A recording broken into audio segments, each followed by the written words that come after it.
What is up? What is up? So, on a drive. Just wanted to get on real quick and give my just off the cuff reaction to the Don Lemon interview with Elon Musk. I watched part of the snippets that he released earlier in the week, and then I watched the full interview last night. Now, what I want to say about the Don Lemon interview with Elon Musk is that I was pleasantly surprised, right? And I wanna make this clear, right? I don't base an interview off of whether I agree with someone or not. Like I don't base it off of that, right? I base it off of the question. I base it off of the overall atmosphere. I base it off of was it interesting, engaging, and things like that. And I have to say, for me, this was a great interview, not because of the questions, but just because I like seeing people disagree, or I like seeing when there's obvious bias, or there's something that you can tell is being put on more of like a propaganda level. And I really believe that that's what Don Lemon was doing with this interview, right? The interview started off, I think it started off on kind of a, what you would expect, like just basic questions. And then it really starts to, for me, take a turn because I didn't really understand what Don Lemon's goal was with this interview. I didn't really understand it. He started getting into like those detective type questions. At one point, he asked Elon Musk about drug use. Are you on drugs? And I guess Elon Musk had posted something on X talking about he uses ketamine or something like that for depression. And just like mainstream media, they'll flip it and take this narrative and try to corner you or try to get the gotcha moment. And this, for me, is why I started getting into the content space a little more, and why I get a lot of my information from podcasts like PVD, Ben Shapiro, Joe Rogan,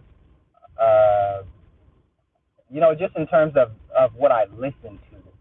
I try to look at more independent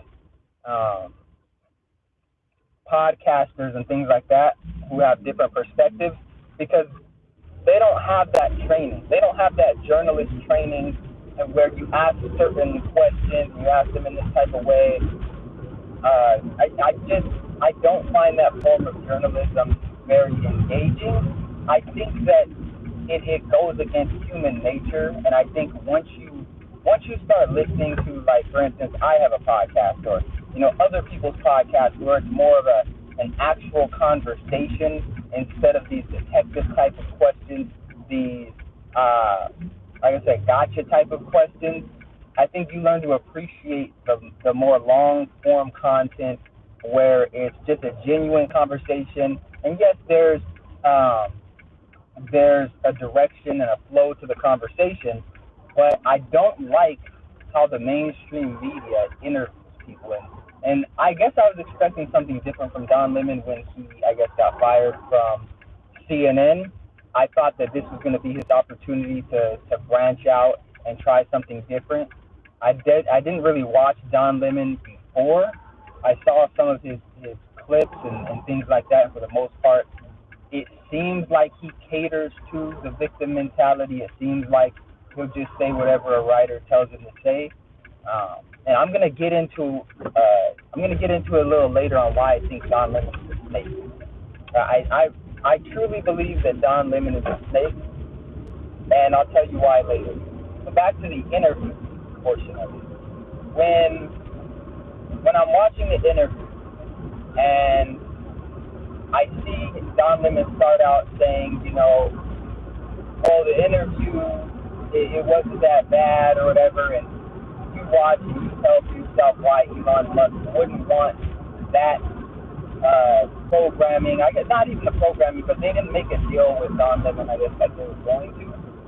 They were going to make a deal with Don Lemon where this show would be on X platform, and they chose not to do it after the interview.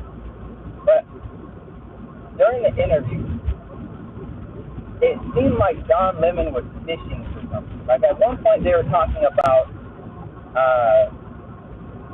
content moderation. And for those of you who don't know, content moderation, like on X and social media, censorship. Censorship. What content is X going to allow and not allow on their platform? He's asking Elon Musk this, and Elon Musk simply said, "Hey, look, if it's not illegal, we're going to allow it, right? We don't want to be in the business of being the arbiter of what is true and what is false. We don't want to be in the business of censoring people. If something is against the law, then we will not have it on our platform. But if it's not against the law, we respect people's right of freedom of speech." That was his simple argument. And Don Lemon started taking that and showing pictures of his derogatory pictures of Jewish people and saying, "Oh, do you agree with this?" And Elon Musk was just like, "No, I don't agree with that. But I believe in free speech, and free speech is only valuable when people say things you don't like. That's when free speech is valuable." Don Lemon kept trying to twist it. Like, well, you should use it. I'm all for free speech, and I don't want to censor people, but you should be controlling what's on there. You should, and it's just like, he didn't, it was amazing to watch because Elon was being very direct. Hey, if it's not against the law, we'll have it on here. And just that mainstream media mindset of not looking at the context of a situation, but just trying to get the clip, just trying to get the gotcha moment, and it never really happened. It never really happened because here's what people like Don Lemon and like the mainstream media figureheads, and I keep saying mainstream media, even as it pertains to Don Lemon, because yes, he got fired from CNN, but that's still his training. That's still what he's doing. And so I don't think he's going to be able to transition into more of an independent podcaster or independent content creator like Joe Rogan or like TV or even like Bill Maher. I don't know if it's going to be possible, but you know, he says that he's forced free speech, but then he starts giving reasons why you need to limit or control hate speech. But then it's like, what is considered hate speech? What is considered hate speech beyond what the law says? Is it a meme? Is it a picture? Is it because there are a bunch of things, even like a person saying a man is a man and a woman is a woman. That's considered hate speech. So what ends up happening is, for example, with that conversation, trans conversation, you can't even have that conversation because any conversation or dialogue is considered transphobic, is considered hate speech. And it seems like hate speech now differs from what it was before. Like there was an actual idea, definition of what hate speech was that didn't center around, I disagree with you, so it's hate speech. And that's essentially what hate speech is now. Trigger warning. You triggered me, that's hate speech. Right? If I say you're eating vanilla ice cream and you disagree with me, that was hate speech. Yo, you hate people who eat vanilla ice cream or don't eat vanilla ice cream, that's hate speech. And it's centered around this culture that says whatever you self-diagnose or whatever you self-describe or however you self-identify, however you think about you and the world, everyone else has to subscribe to that, or it's hate speech, or it's them being insensitive and you need to be canceled and all this other crazy stuff, right? So what I don't like about Don Lemon's interviewing style and what he did was talk about this, he brought that over into this other side of I guess journalism and broadcasting, more long form content where it's gotcha, trying to get you. And I think people are sick of it. I think people are sick of the trying to corner somebody or trying to reach and take these narratives and not add context to certain things. And so there's another thing that was said that I'm trying to remember. I think it was they were talking about DEI. Yeah, I think they were talking about DEI, and Don Lemon was saying that standards are not being lowered. He was conflating being black or being like a minority or being a woman and saying pretty much you're automatically a DEI hire because Elon Musk was simply saying I don't want standards to be lowered. If standards are lowered, more mistakes are going to be made. I agree with that. Do I agree that just because someone's black or just because someone is a woman and they have a job that the standards were lowered? No, I do not. But that seemed to be what Don Lemon was suggesting or was pointing out and saying, well, there are black doctors or there's black this. Are they inherently uh, not as intelligent and things like that? Elon was just like, no, it's not that, but it is. They need to be held to the same standard, and I can get on board with that. You need to be held to the same standard. What I do think is interesting about the DEI conversation, though, is standards. When we talk about standards, I can understand somebody saying the standards were created without looking at a certain subset or a certain population. And if we can find that there's value in adhering to other standards, possibly that don't lower the standard, that don't diminish the integrity of the institution or diminish the integrity of the job position and things like that. And yeah, like I think that sometimes you may miss something, right? Sometimes you may miss something. Like I'm of the belief, and I think this is important, especially once you step out into the real world and you talk to people and you see who's really about it and who's not. I think a lot of people that grew up in poverty, a lot of people that grew up with money, are much more situated, even if they lack the skill set, they're much more situated to be able to handle high pressure situations, to be able to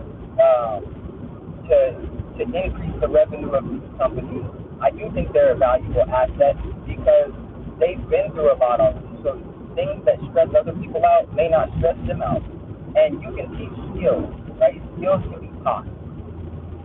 But there's something different about a person who, they've been homeless or they've been in poverty. And so when it comes to speaking up to their boss, who maybe your boss says a bad idea, and everyone else is afraid to say something. But you grew up where you speak your mind and you're not afraid of that, and you have values and things like that, and you're not afraid to be homeless or live in poverty because you've already done it. So there's not that boogeyman there, and you can bounce back. Maybe you'll say something. For instance, like I'm reading a book called Crucial Conversations, and it was talking about how many mistakes in the operating room from surgeons happen because other people in the operating room are afraid to speak up to the doctors because they don't want to lose their job. So, for example, a nurse, they may see something, like a doctor working on someone's foot when their surgery is on their arm. But they may not say something because they don't want to lose their job and they don't want to put the doctor on blast and stuff like that. Whereas somebody comes from a different background, they may be like, hey, right is wrong, right is right and wrong is wrong. I'm not afraid to speak up to somebody. I grew up around gang members. Whatever. Now, I'm not saying just hire criminals.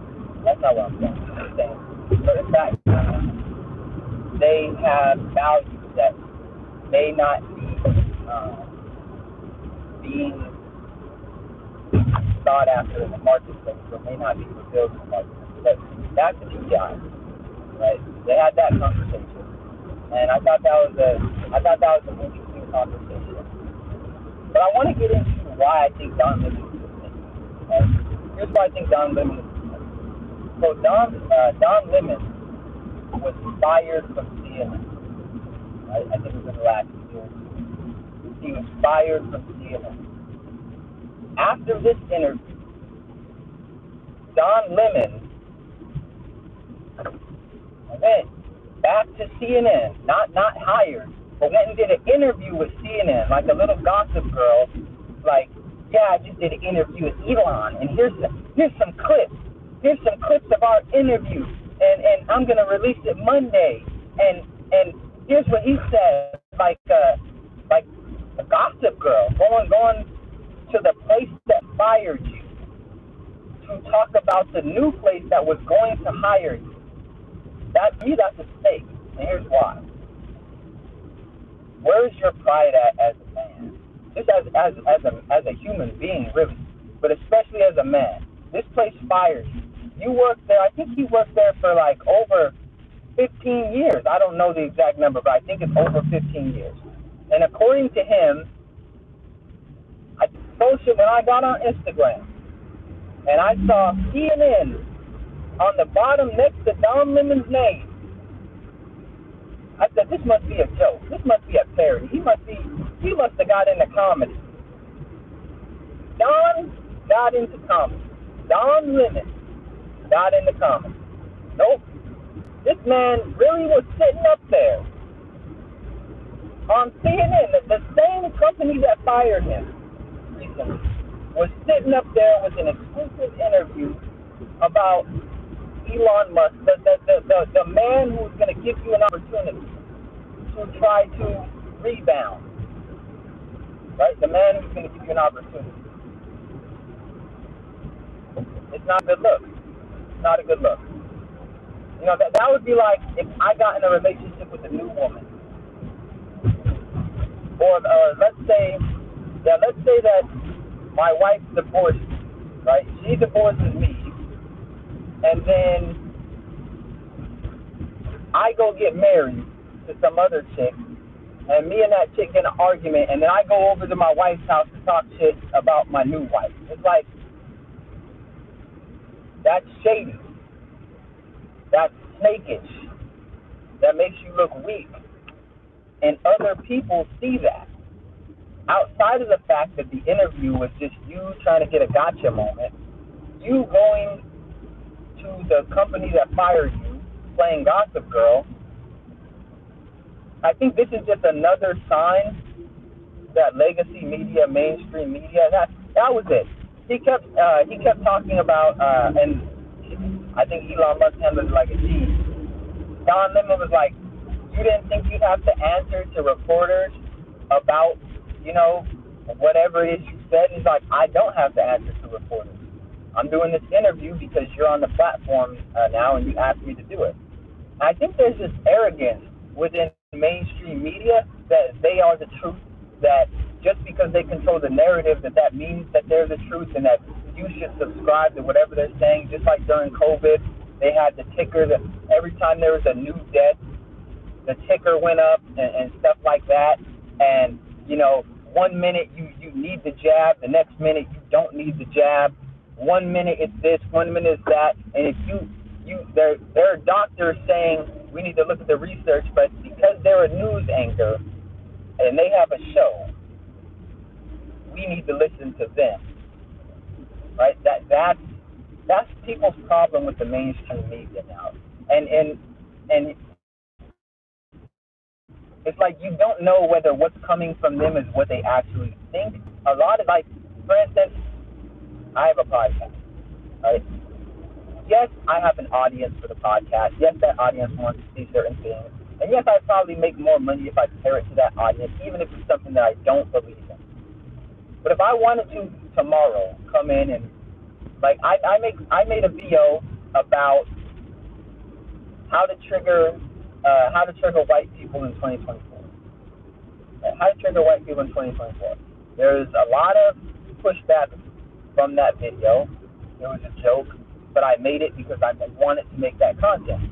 I made another video, a separate video about how Democrats are trying to trick black people into not voting for Donald Trump, and it pretty much just makes fun of the fact that black people overwhelmingly vote for Democrat. We support them no matter what, even if it's against our best interest.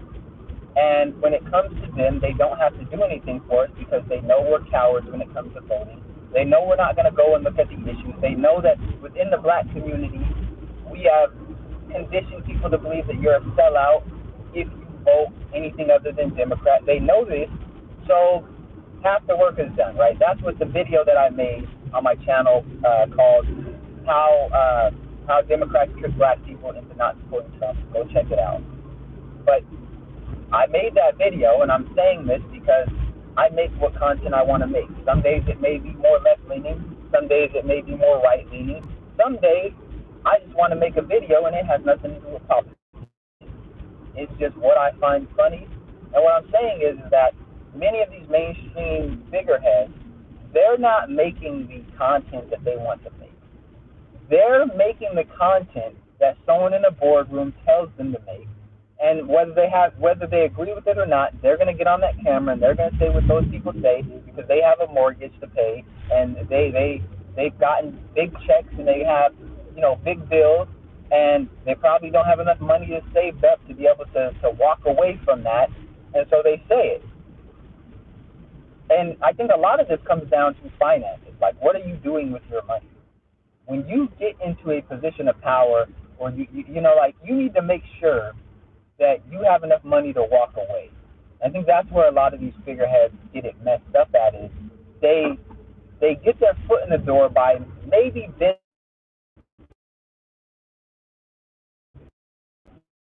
I believe an extension of the Democrat Party, and I think that even Musk called them out on that. Was like CNN is pretty much liberal. And Don Lemon acted like he didn't know what he was talking about. What? Why do you say that? You know why? But you're a content creator, and you're beholden to a large corporation, a company. You can't really say what you want to say. This is why, in large respect, I respect what the Daily Wire is doing. Now, I know that there's probably some of that there. I know that, for instance, Candace Owens can't come on, start talking about she loves Black Lives Matter. She probably doesn't, but even if she did, she probably couldn't do that without losing her job there. But what I respect about them is Ben Shapiro and Candace Owens have had multiple disagreements publicly, right? Multiple disagreements publicly to the point to where I was like, they're going to fire Candace Owens. They're going to fire Candace Owens. They have to get rid of her. This is too public. They're just using her as a token over there. But to my surprise, Candace Owens is still with Daily Wire. She's still speaking her mind. She's disagreeing with Ben Shapiro, with other people, sometimes when it comes to conservative thought. And, I like that better than, where you can't disagree with anybody because they're on the quote-unquote same political side as you. You can't disagree with them because that's bad for the movement. I say all the time, I think Candace Owens is for conservatives more than she is for black people, but I'm not mad at it. Like, everyone's not going to be like that. But the reason that I think conservatives are winning in the thought area of politics now is because a lot of the arguments that liberals are making and Democrats are making, much like I saw Don Lemon making on the interview, a lot of it starts to break down once you ask simple questions, and it comes off as propaganda. Yes, conservatives and Republicans have their own propaganda and things like that, but I think theirs is more believable. I think that, like when you start getting into a man is a man and a woman can be a man and all this other stuff, people start to question, well, if you're willing to go this far on this, what else aren't you telling them? And there's a lot of, for me, I think there's a lot of shifts happening all at once. When we're talking about media, when we're talking about how content is put out, when we're talking about what people are gravitating towards now, people just want normal. People just want to turn on and hear a normal interview without all of the deep propaganda, without all the reaching, without all of the victim mindset, victim mentality, things like that. We already know it's an election year. In the next couple of months, we're going to see a ramp up of police shootings and things like that, and they're going to try to convince black people that we're in danger, and that we need to fear for our lives so that we can go vote for Democrats. It happens every election cycle. There's gonna be some marches happening soon. There's gonna be some Black Lives Matter protests. There's gonna be some riots, and they're gonna show that to make it seem like the country is more divided than it really is racially. To make it seem like black people don't have opportunity unless we vote for Democrats. It's the same play as the same playbook. It happens every election cycle, and they do this because they understand that black people are fearful when it comes to the world. Like, just watch what I tell you. Watch what I tell you. In a couple months, they're gonna ramp up the rhetoric of Donald Trump. They're gonna ramp up the broadcasting of police shootings. They're gonna ramp up the broadcasting of, you know, Karens, and this black person was at the mall and some white lady walked up to him and said, "You can't have a dog in here," and whatever. They're going to ramp those things up and try to get black people as fearful as they can so that we go out and vote for Democrats. And I think a lot of black people are waking up to it, which is why I think a lot of black people, and in general, I think the interview style and the ways of the mainstream media that, in my opinion, Don Lemon represents is fading away. It's fading away. More and more people are waking up and being like, "Hey, I'm just gonna go check this out real quick. This dude is saying this. Let's go check this out." When it comes to police brutality, they're gonna make it seem like police brutality is a huge issue within the United States, but fail to tell you that last year, I think there were only about 288 police shootings where black people were killed last year. Now, I'm not saying all of those were justified. Some of them likely were not justified. Some were likely justified. But out of 40 million people, we're talking about 281. That does not seem like a huge issue. That just doesn't seem like, you know, top 10 issues. It just doesn't. But if you watch the media, they would have you believe that when you walk out your door as a black person, there's a trigger to your head by a cop. For perfect example, when I was living in Colorado before I moved to Texas, most of the people in Colorado had never been to Texas. They had only heard about the South. They had heard about slavery in the South. They hear things on the news about the South. They were scared. If you go down south, you're going to be hanging from a tree. They're going to hang you. You're going to be driving down the street. They're going to pull you out your car and hang you. They really believe that because this is a narrative that is skewed to black people in other communities. When it comes to the South, when it comes to Republicans and white people and things like that, they would have you believe that you're not safe as a black person. And this is part of the reason why many black people struggle to get over the mental blocks necessary to succeed. Because, for example, I migrated from Colorado to Texas because the job market was better. It was more of a hub for entrepreneurship, and there was more black people, to be real. I came here because there was more black people than in Colorado. I wanted to be around more black people because I wanted to do stuff in the community. And I didn't want to do stuff in the community that was mainly Hispanic or mainly black or mainly white. I want to help my community. I want to do stuff in my community. And I don't think there's anything wrong with saying that. If you do think there's something wrong with me wanting to help my community, then I really don't care. But those are my intentions. And if I would have had it in my mind that, I can't go nowhere because of racism, and I can't succeed because of racism, then you never get out your comfort zone and you never try anything new. And if you do, you go into it with a poor attitude.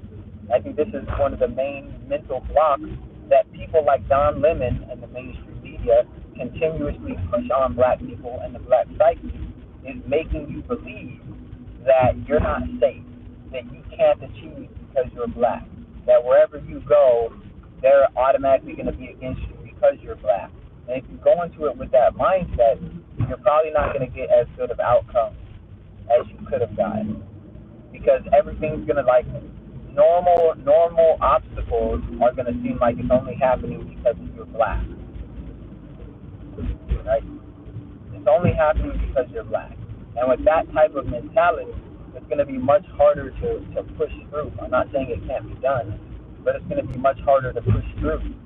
And so the main message that I wanted to get across in this live is,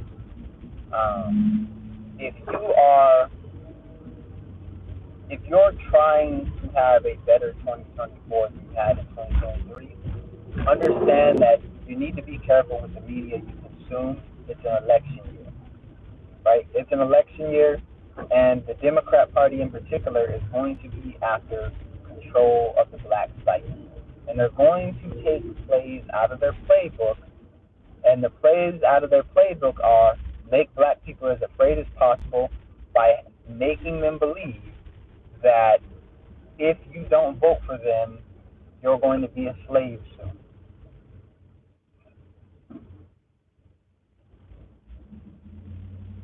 You're going to be a slave soon.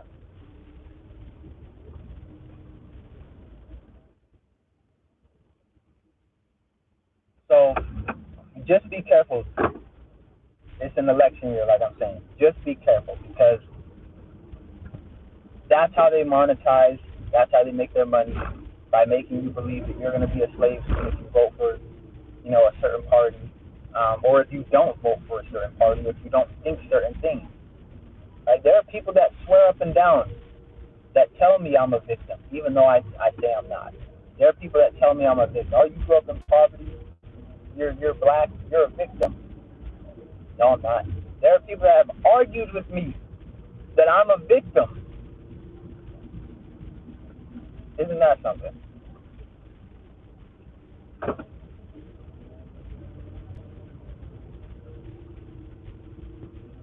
Shout out to my wife. She made some lentil empanadas. Story time. When she first told me, I'm going to make some lentil empanadas, I said, I don't want them.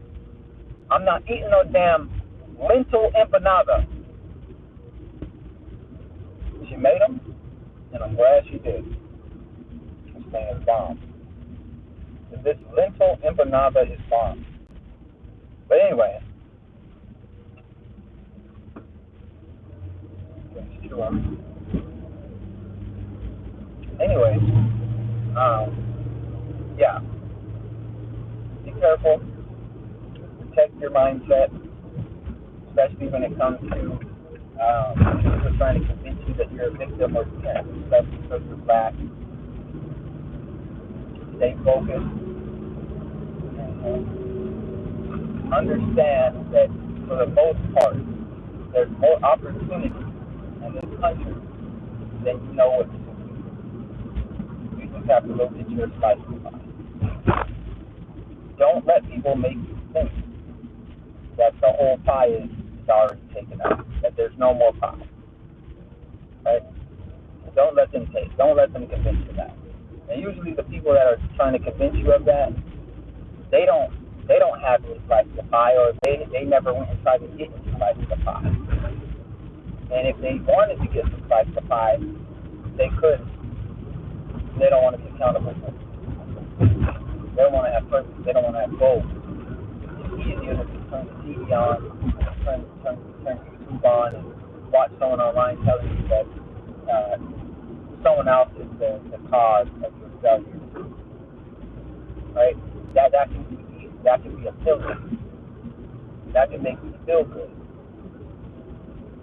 It can make you feel good when someone else is the cause of you not being where you want to be at. Now it all makes sense. I've been working the same job for 5 years without any significant improvement. I done got 5 raises, and those 5 raises only add up to $2.50 more an hour than I was making 5 years ago. It all makes sense. It was crazy. Right? But as long as your mind is on that, it's not on the fact of thinking, what skills do I need to obtain in order to go get a new job? Or what skills do I need to obtain to be able to go into myself to do what I'm doing? How can I double my income? How can I triple my income? How can I make time to build the skills, right? As long as your mind is focused on, I can't do this because of racism, and going down the rabbit hole of, well, so-and-so said they tried this and couldn't do it because they were black, blah, blah, blah. If you dig into it, most of the people that tell you you can't do something because you're black, they never actually gave whatever they were trying to do full effort. They never gave it their full effort. They never went to the trials and tribulations to be able to make that thing. Because no matter what field you go into, there's a learning curve, there's obstacles, there are people in that field that are not going to give up their spot. You got to go take it. And that's just a part of the game. That's a part of the game. You want to walk into the NBA, you don't want LeBron James to try to dunk on you. That's not going to happen. You guard him, you're in the lane or whatever, you're getting dunked on. Unless you stop it. But when it comes to business, when it comes to your job, you expect the people that work there to lay down and let you take the spot. Nah. It's not going to happen. So yeah, there are people that are going to work harder than you if you let them. There are people that are going to invest more in themselves and if you let them. There are people that want it more than you. And if you're so focused on racism, and if you're so focused on the fact that maybe somebody else didn't have to work hard, that doesn't ultimately help you. Yeah, it's good talking point. It's good when you're at a party and, other losers are telling you why they're not where they want to be at in life. It's good for that. But what it's not good for is paying your kids college tuition, getting that new house, getting that new car, investing. Right? It's not good for them. I'm not saying you can't have some success if you do those things, but you would have more if your main focus was, okay, how do I win? How do I win that? And I think this is where many black people get stuck at, is they can articulate racism, which is not a problem. They can articulate what issues are happening with discrimination, but then they stop there. Because if it's racism, then I don't have to improve it, right? And this is why it can be dangerous to adopt that mindset. Because if it's actually racism and it's someone else, your boss, then you don't have to make any improvements. And if you don't have to make any improvements, then all you're doing is setting yourself up to fall further behind. Because believe it or not, the people who are actually winning, they're not just like the fairy tales make you believe that the winners, they just snap their fingers and they have an advantage. Or they just snap their fingers and they're winning. But the winners that win over a consistent period of time, like a long period of time, they're constantly learning new things. They're constantly trying to improve their skills and look for just the tiniest advances. They're constantly reading, listening to audible books, getting around people and learning new skills, things like that. They're constantly going at. And so don't feed into the notion that, in particular, white people have to do nothing and black people have to do everything. It's not true. Yeah, maybe it's a little easier for certain people because they fit in more and things like that, and they can relate to other people in power. But that doesn't mean that there's not opportunity. Like I said earlier, I truly believe that there's more opportunities than one individual knows what to do, than any one individual knows what to do. We're not talking about a third world country. We're not talking about a place where there is no opportunity. We're talking about a place where people all over the world are trying to get in, We're talking about a place where you can go start a business tomorrow. We're talking about a place where you can grow up dirt poor and be a millionaire. And we're talking about a time in history where you have internet access. Most people have internet access. You have pretty much unlimited information at the tips of your fingers. And you just have to figure out what to do with it. You just have to figure out what you want to do with it. That's what I took away from the interview. Alright. Don Lemon acting like a snake, pushing the same mainstream ideas, and you need to protect yourself.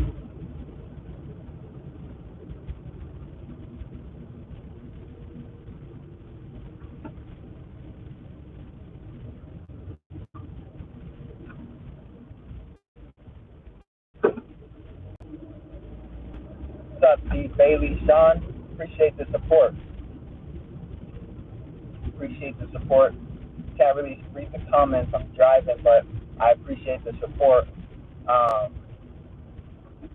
Yeah, I really don't have much else to say about the interview. Those are just my first reactions, my thoughts. Not written out anything, coming off the top of the dome. But appreciate everyone's support. Make sure you hit that like button. Let me know in the comments if I got something wrong. Let me know in the comments if I got something wrong.